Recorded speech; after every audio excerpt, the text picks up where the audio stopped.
Jeep is currently facing an existential crisis. Last year, the Grand Cherokee was axed. Now, even the iconic Wrangler is in a tailspin, selling just 433 units in 2025. That is down 40%. As I said in my industry predictions video, Jeep is vulnerable. The way I see it, the brand does not have many options if it wants to stay competitive in this climate. And one of my ideas you are not gonna like. I want a horn here, here, and here. And they should all play La Cucaracha. The brand that founded its reputation back in World War II still has huge brand equity, but its vehicles are being priced out of existence by a new breed of competition. Today, I'm going to show you how a cheap Chinese EV called the Leapmotor B10 could provide the blueprint for saving the Jeep brand in Australia.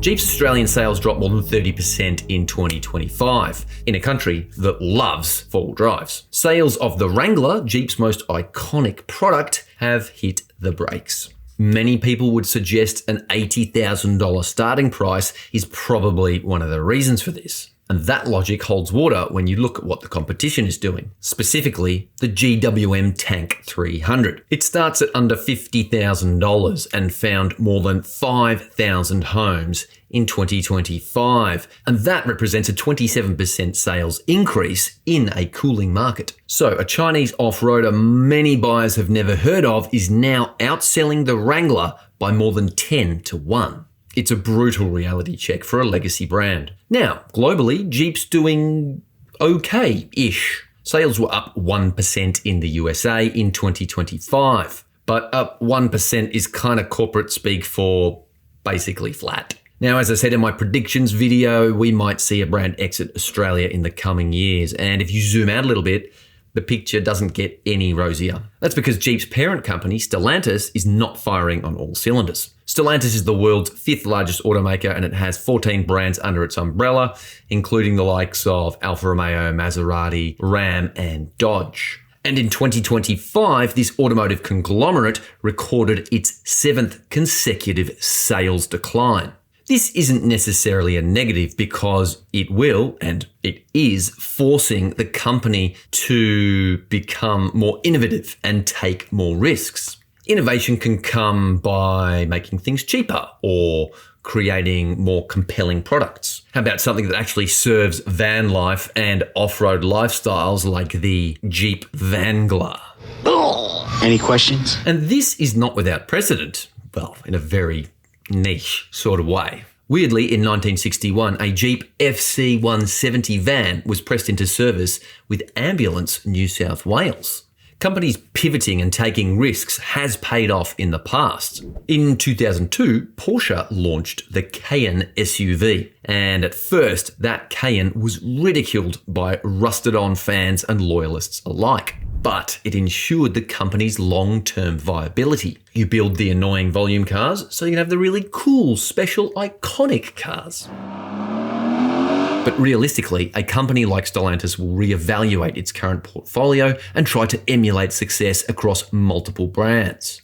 While Stellantis' sales declined in 2025, there was one shining light that outperformed all others: Leapmotor International. Heard of it? Probably not. It's a Chinese challenger brand that most Aussies wouldn't be able to pick out of a lineup. It's a joint venture, and in 2025, Leapmotor International saw triple-digit sales growth. Sales were up by 103% on the year before, to around 600,000 units, and that is impressive. So while traditional Stellantis brands are stagnating, its Chinese partner is printing money. And this creates a paradox. Because Jeep could leverage cheap Chinese manufacturing to produce cost-effective Wranglers and Gladiators built in China, but sold in export markets. Sure, if the all-American Wrangler was built in China, well, it wouldn't really be all-American anymore, would it? But one of the world's most savvy businessmen, Tim Cook, reckons that China is no longer just a low-cost workshop. There's a confusion about China. The popular conception is that companies come to China because of low labor costs. The reason is because of the skill. This is critical because modern EVs are essentially iPhones on wheels.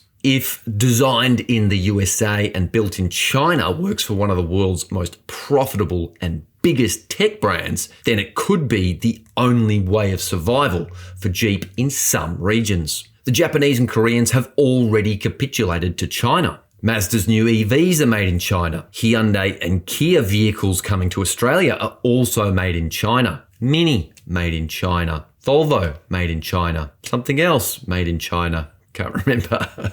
Ooh, Tesla, built in China. The old maxim applies here. If you can't beat them, join them. But, and this is a very big but, there are some serious complications to consider. The biggest obstacle?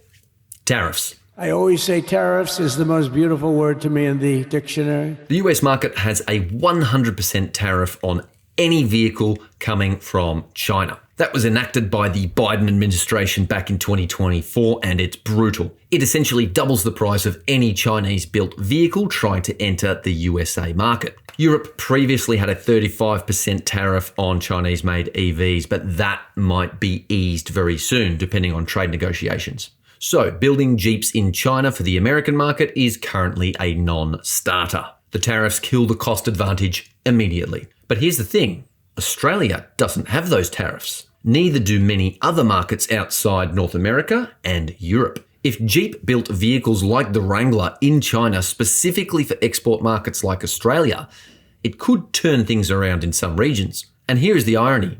Jeep already tried this.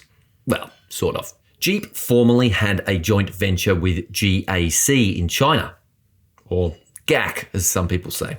They built the Cherokee, the Compass, the Renegade, and the China-only Grand Commander. That experiment failed, but the key difference I'm proposing is building Jeeps in China for export markets only, not for the domestic market. Use Chinese manufacturing efficiency and cost advantages to make Jeeps affordable in markets like Australia, where $80,000 Wranglers clearly are not working. Stellantis recently confirmed it would make the largest investment in its US operations in history. It's spending around $13 billion over 4 years to create 10 new products. That is great news for American buyers, but those new models are going to be very expensive to import into Australia, which is where the Leapmotor B10 comes in. So let's talk about what Jeep could actually learn from Leapmotor, because the B10 gets a lot of things right. First, price matters a lot. Australians love 4x4s and adventure vehicles, but they are not going to pay $76,000 before on-road costs for a Wrangler when a GWM Tank 300 can do 80% of what that vehicle does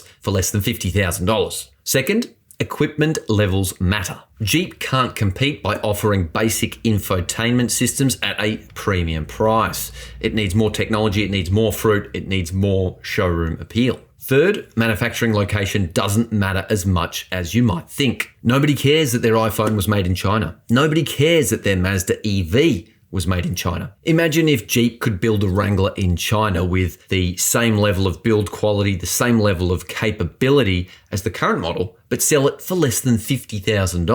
Aussie sales would skyrocket. The Tank 300 proved that there's demand. Jeep just needs to meet the market where it actually is, not where they wish it was. Stellantis has the Chinese manufacturing relationship through Leapmotor. They have the brand equity with Jeep. What they are missing is the willingness to take a risk and build export quality Jeeps in China at competitive prices. Heck, make them in Thailand next door to the Hilux and the Ranger. Until Jeep can get the prices of its vehicles down a fair bit, it's going to continue struggling in Australia while Chinese competitors get to eat their lunch. Would you buy a $50,000 Jeep Wrangler if it was built in China? Or is the brand dead to you without the Made in USA tag? I'm pretty sure none of you saw my last video, but it brought up some very interesting points. And you should click here to see how F1 going hybrid heavy could just save the humble petrol engine.